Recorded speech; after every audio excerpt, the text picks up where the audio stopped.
and welcome back to June's edition of Breck Buzz. I'm your host, Haley Littleton, Communications and Marketing for the town of Breckenridge. We're out here along the Blue River. It's a beautiful day, and we are here with Council Member Erin. Welcome.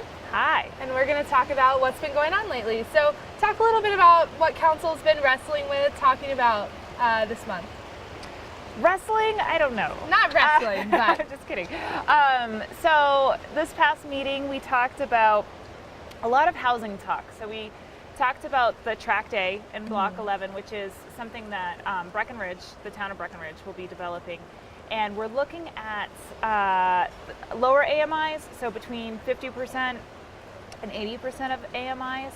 And we're looking at rentals for that area. Right. And that is, when you look at Block 11, it's the south side. It's more south of Block 11, and so it was really exciting. It was a nice conversation about what is needed there, who will be using it, how it's going to interact with the river, because of course we spent a lot of resources on the river restoration, and so we want that to be beautiful and still used by everyone, and that'll be right. So if people are still wondering where that is, so that's. If you're familiar where Blue 52 is, it's just north of that. And then another development that we talked about on Block 11 is what we're calling the Thamer development right now, because that's who is working on it. But that's interesting because it is an outside developer. It's not the town of Breckenridge. Right. It's an independent person who just wants to develop workforce housing. And the plan for that development is actually going to be a master lease. So hopefully a local business will sign a master lease with that area, and it'll all go to workforce for that business. Obviously, only certain businesses would be able to afford to do that, but I think that's a big step in the right direction. We also talked about McCain's, just still a little bit more with housing, the McCain property and what we want to do with that. And we did a bit of a deal with the school district, and so they purchased part of that land, it was a swap. And so we looked at nailing down exactly what that land will look like that we're going to give to them, and then just other uses. Again, housing is still a big deal over there. What else did we talk about? Oh, Dick Carlton is a new council member. As you may or may not know, Mike Dudek stepped down, and so we had to appoint another council person 2 meetings ago, and that ended up being Dick Carlton, which we're excited to have on. So he'll serve out 2 years, and that won't go against his terms. So you know how you're term limited after 2 years? That will just, it's kind of like you do these 2 years, and then you can start over with the 2 terms. Right. Well, Terms. If you really like it. If you really like it, you want to do it for 8. And he's been around Breckenridge for a long time. Oh, he has. And he's really involved. He was on the events committee. Now he'll have to step down from that. But he's also on the police advisory committee. Right. And he owns the Hearthstone in Mikasa. He's very involved with the restaurant association. And he's also involved in hockey. Like, his kids play hockey, and I think that's a little bit different I guess Eric's involved in hockey too, but definitely involved with the kiddos. So, Yeah. And then we also had a presentation about our Sustainable Breck annual report. Right. It's something really interesting to flip through if you have a chance. You can learn a lot about the goals of Breckenridge, the things like affordable housing, workforce housing, and child care, sustainability, our trails, you can learn a lot. It is packed full of it. That report is packed full of information. Yeah, it's pretty. It says Sustainable Breck, but it's a lot to do with what town council and staff and everybody has been up to throughout the year. Yeah, and just how to make Breck a sustainable place to live and work and play, right? Yeah. Exactly. So I know a big topic of conversation with people around town is the Breckenridge Grand Vacations development project on Peak 8. Right. And right now I know that they've done a couple of forums. I know one is on June 12th coming up. And I just wanted to say that they are planning on submitting something that week of June 12th. And then we'll probably be discussing it the second meeting in June or that first meeting in July. So that's coming up. So that's something to keep your eye on if you're interested in. Right. Because I know that there have been a lot of changes from the first proposal to the second one. So. Okay. Yeah. They took a lot of what council was asking and working through and incorporated it. Yes, they did. That's, for sure. Yeah. And I think something else that people always want to know about is parking. So maybe an update or just kind of filling in. Yeah. So there isn't really an update as far as the parking garage goes. Right. I mean, we're surrounded by parking.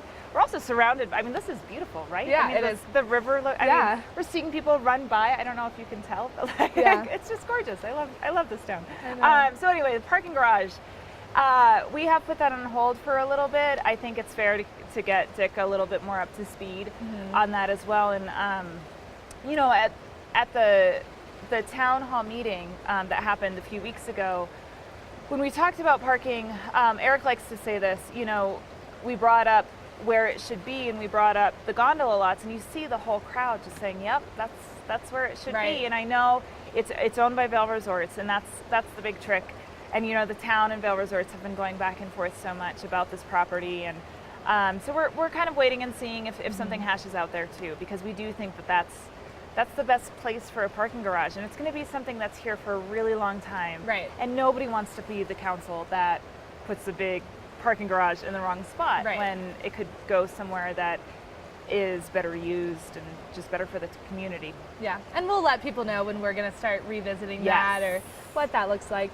So something else that I know you're really involved with as a council member is the Heritage Alliance. You do a lot with them. Yes. Talk a little bit about that. Well, so as people may know, each council person is assigned or they volunteer to be on different committees and boards around the community, particularly when they have a strong tie to the town. For instance, Breckenridge Heritage Alliance, the town gives them money, they're a partner, I would say, a partner with the town. And so I'm appointed to the Breckenridge Heritage Alliance, and they have some really interesting things going on. So this past Tuesday, there was a workshop about what we should do with the Milne House, the Briggle House, and the Eberline House. And it was really interesting, right? Because we have these museums that people can walk through, but is there more? Is there something else that we can do there where it's maybe not the same old type of museum, but maybe it's a functional space where people can hold events, but yet still learn about the history of Breckenridge. Right, yeah. And so some interesting ideas popped up. I'm not really sure which direction that they'll go, but I thought that was pretty cool. That's really cool. Something else that we're discussing is the Welcome Center. Now, the Heritage Alliance has always had space downstairs and then some upstairs, and we're talking about what to do with that space. I know one of the things that was thrown around was having a more modern museum about skiing and snowboarding and things like that, which I think would be really fun for both our communities and our visitors. Right. Because it's so relatable, right? Because people come here to go skiing, and it's easy to find that interesting and to look back and see how that wasn't so far away when the ski area came to be. So that's happening. We're also working on a documentary with TV8 and Outside Television, producing something about how the ski area became a ski area, which I think will be probably a good tie-in with that, if that's the direction that the Welcome Center ends up going. And where would they show that? I believe they would show that in the Welcome Center. Don't quote me, but that's probably something, or people can purchase it. And then the last thing I want to talk about with the Breckenridge Heritage Alliance is that they're working on an app so that you can do a virtual tour. Now, obviously, like, we love the tours, the real I know. tours. I love seeing them around town. Yeah, exactly. And so, but this will be something that people can just walk around town with their phones and learn a little bit of history on their schedule. So that's wonderful. And I think that people love that when they come here. They love to feel that there's a real tradition and history in the town, and that's so exciting.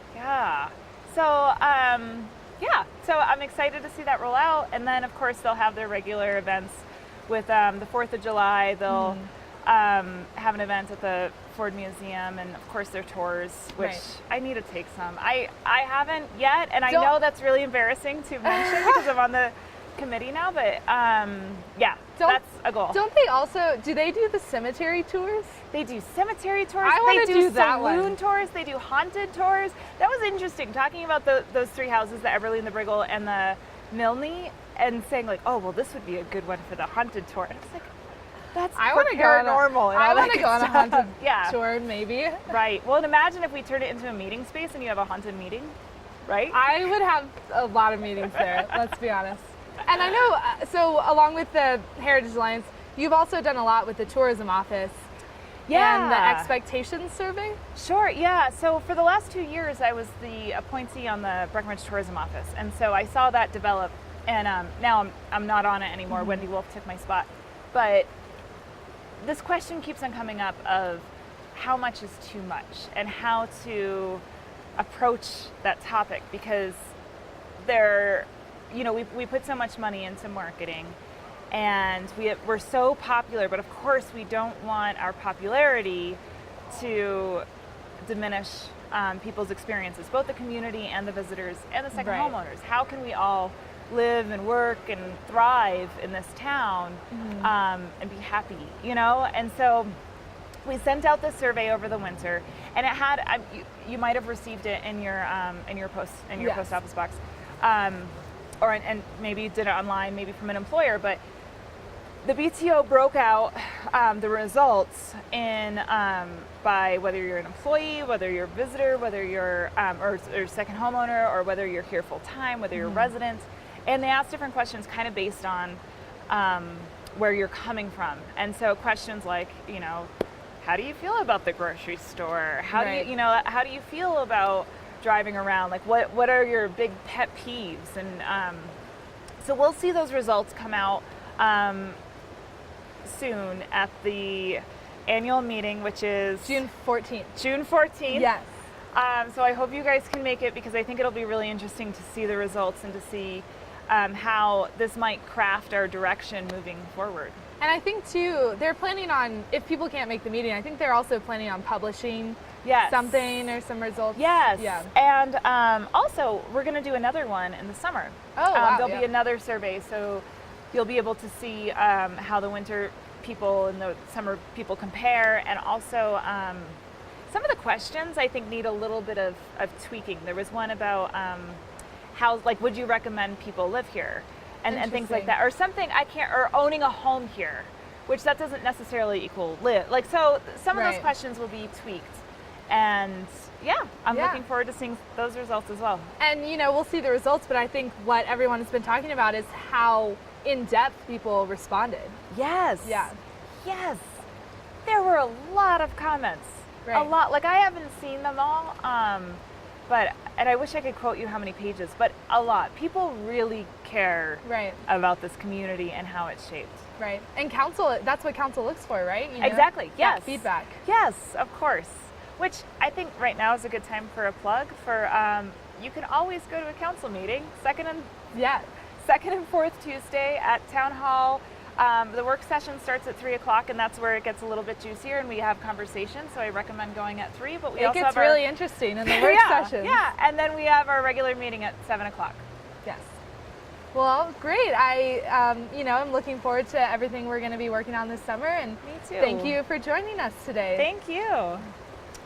So that was our conversation with Council Member Erin Giello. In our next segment, we're going to talk with Assistant Town Manager Shannon Haynes about the SEPA process and about some other stuff that's going on in the town of Breckenridge.